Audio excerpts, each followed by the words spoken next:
one more piece of information that I think I need to tell you is how do I separate the audio that was recorded originally with the video. For example, some of this video was recorded with an iPhone, so the audio might not be perfect quality. So how do I fix that? How do I remove the audio and attach a different one?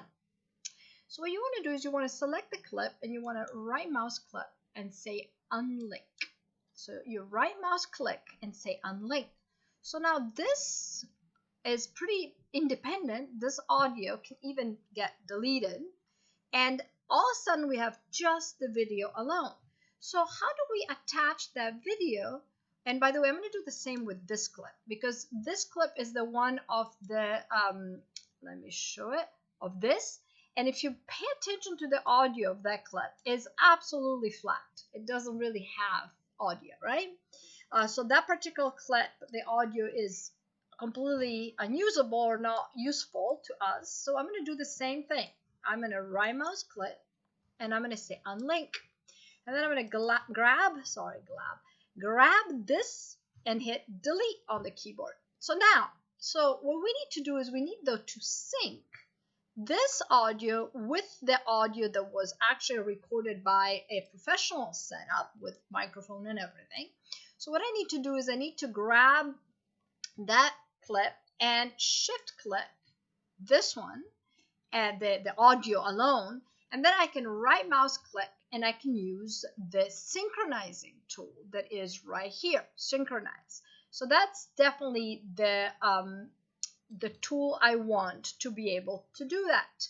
And you can use time code, or you can use audio if audio is active. I'm going to leave it for now, because what I actually want to show you is the next step that is I just loaded up is right here. So I'm going to go into a different file right now in my composite, in my composition. And right in here, actually what I already did that. I already did the syncing of the sound, and all these are cut up. So what I did is I removed the sound of these clips. I did the syncing. And now I have situation in which, for example, this video, the 6621, continues through, let me scroll, through here, pretty much. And then this one kicks in, that is the video of the table, right here. And you can see that there are transition in there. How do I see that there are transition? If I zoom even closer, and that's actually, I love to do that, because it's really nice when you're zooming close and you can see that there's a cross dissolve transition. What I'm actually going to do right now is I'm going to delete it so that you can see how do I apply that transition. So what you need to do is you need to go to the effects command. So what I'm going to do is right now I'm going to close this panel and I'm going to actually go under the effects that is right here. And under effects, right here, sorry, is right above. Under effects, you'll see, and I need to actually, scoot this so I can see what I'm doing. So I need to create the transition between these two clips. So I'm going to go under video transition right here, not video effects. Video effects, by the way, has all kinds of beautiful things you can do, from blurring to distorting the video to creating, all kind of beautiful effects. So I encourage you to explore those.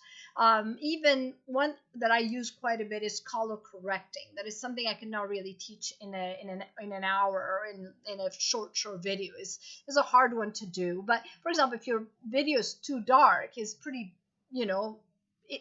easy to understand that you can go and use a brightness and contrast effect so that you can brighten up the video.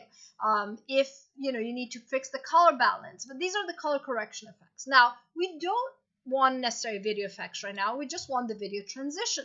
So what I'm going to do is I'm going to open the transition, I'm going to go under dissolve. In dissolve, one of the most common is cross dissolve. So what I can do is I can pretty much grab cross dissolve and drag it onto my clips. And if I move it all the way to the middle, okay, if I move it to one side is only on one clip. If I move it to the other one is only on the other. But if I move it right in the middle, we'll assign it to both. So right now, those clips have this cross dissolve effect. If I move closer, another thing I want to show you that is pretty handy is, let's say you want to make this one longer. So if you go on here, this weird icon shows up right there. It allows you to actually reduce or expand that dissolve in one direction or the other. So that's another thing you can do, is you can control individual transition by going on it and waiting that you get that symbol that indicates that what you're acting on is the cross dissolve transition. So that's kind of how you create a project like this one. You first and foremost import all your assets in this area of your interface. Then you drag them onto the timeline that will create this container, part, the sequence. And then in that timeline, you go in and cut out using the C tool or the razor elements. Then you use the V tool or the selection tool to remove what you don't want.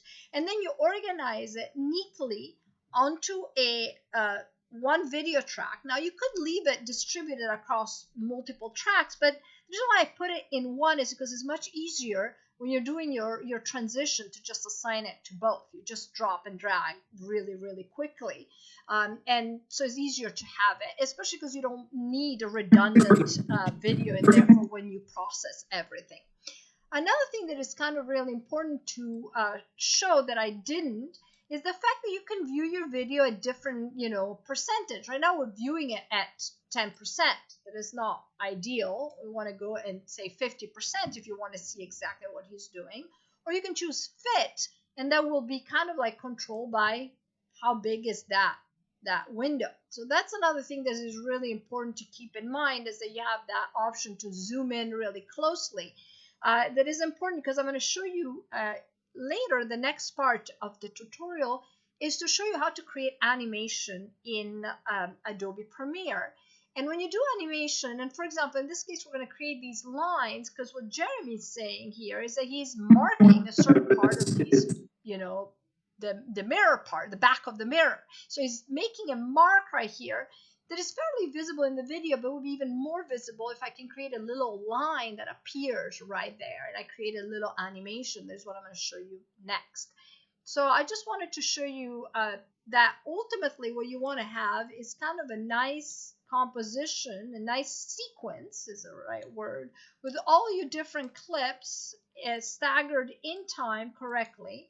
And eventually you're ready to create the animation, the part that if you want to, you can add on top of everything, and we'll put the animation on a separate track. All right, fantastic. We're going to go into animation next.